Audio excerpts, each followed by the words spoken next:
Fala pessoal, muito bom dia. Aqui quem fala é Nicolas Farto, especialista em renda variável pela Vertic Invest, falando para o nosso Morning Call de hoje, quarta-feira, dia 24 de maio de 2023. E o mercado opera em queda agora de manhã, ainda sem uma solução para o aumento dos gastos do governo nos Estados Unidos e também no aguardo pela divulgação da ata da última reunião do Banco Central americano. O fechamento asiático ficou negativo na sessão de hoje, com o índice de Xangai lá na China batendo a mínima de janeiro desse ano. Lá no Japão saiu a pesquisa de sentimento empresarial, que veio positiva pela primeira vez nesse ano, enquanto na Nova Zelândia o Banco Central do país aumentou a taxa básica de juros em 0,25% pela 12ª vez consecutiva. Lá na Europa, o viés também é de baixa, lá o mercado segue esperando por uma solução para esse impasse sobre a dívida americana. E no Reino Unido, a inflação ao consumidor foi publicada, veio em queda, mas a queda não foi o suficiente, veio ainda acima do que o mercado estava esperando.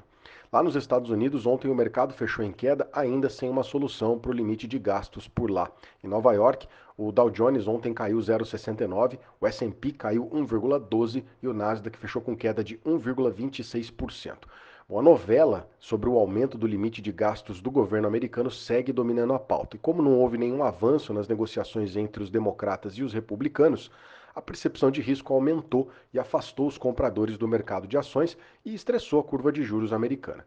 Saiu um relatório ontem do banco Morgan Stanley em que o banco diz que o mercado não precifica um calote na dívida americana, mas, segundo o banco, seja qual for a solução que sair dos dois lados, essa solução ainda assim vai acabar afetando o crescimento americano. Na parte de indicadores, ontem saiu o PMI composto dos Estados Unidos, que veio acima do esperado, o que sugere uma pressão inflacionária, o que pode seguir pressionando os juros, o que também acaba afetando o preço dos ativos.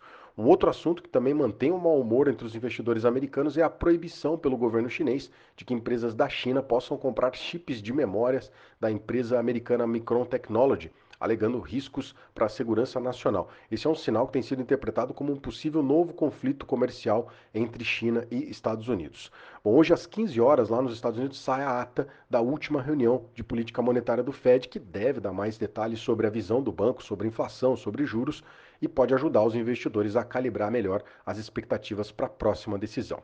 Atualizando aqui os índices agora, S&P Futuro está caindo 0,34, o Eurostock 600 está caindo 1,66, o FTSE lá em Londres caindo 1,7, lá no Japão, o Nikkei fechou com queda de 0,85% e na China o Xangai Composite caiu 1,28%. Índice de mercados emergentes cai agora 1,5%, o DXY, o dólar index, está subindo 0,22%, enquanto os juros de 10 anos lá nos Estados Unidos caem 0,13%, está cotado agora 3,69% no anual. Índice de commodities da Bloomberg sobe 0,10% e o petróleo subindo bastante. O petróleo WTI está subindo agora 1,76% e está cotado a 74 dólares e 20 centavos o barril, enquanto o petróleo Brent está subindo 1,60% e está cotado a 78 dólares e 5 centavos o barril. O petróleo está em alta hoje, refletindo as falas do ministro da Arábia Saudita, que fez ontem um alerta para quem estiver apostando contra o preço da commodity, o que sinaliza que a OPEP pode acabar anunciando mais cortes de produção para tentar segurar o preço. O minério de ferro caiu forte nessa madrugada lá na China, ainda refletindo o sentimento de que a retomada da economia chinesa vem abaixo do esperado. Lá em Dalian, o minério caiu forte, caiu 4,61% e fechou aos 96 dólares e 97 centavos a tonelada, o que pode afetar hoje mais uma vez o setor de mineração e siderurgia aqui no Brasil. O universo de criptoativos opera com queda nas últimas 24 horas. Bitcoin cai 1,9%, cotado agora a 26.750 dólares. O Ethereum cai 2% e está cotado a 1.820 dólares. Por aqui ontem o Ibovespa chegou a operar em alta no começo do dia, mas virou e fechou em queda de 0,26% aos 109.929 pontos. O dólar fechou com leve alta aqui, uma estabilidade, na verdade, 0,02% de alta, fechou aos R$ 4,97. A nossa curva de juros caiu em todos os vencimentos, refletindo a expectativa favorável sobre a aprovação do arcabouço fiscal, que acabou sendo votada ontem, já no final da noite, quase meia-noite, aconteceu a aprovação com um placar final de 372 votos a favor e 108 votos contra o texto. O presidente do Senado, Rodrigo Pacheco, também sinalizou que deve acelerar a tramitação lá no Senado, falou que é importante entregar o marco fiscal e também a reforma tributária logo no primeiro semestre desse ano. Depois do encontro que aconteceu ontem entre os líderes partidários, incluindo o presidente do Banco Central, Roberto Campos Neto, e o ministro da Fazenda, Fernando Haddad, que aconteceu ontem na residência do presidente do Senado, o ministro Fernando Haddad ele disse que ele acredita na aprovação do marco fiscal e também da reforma tributária ainda nesse primeiro semestre de 2023.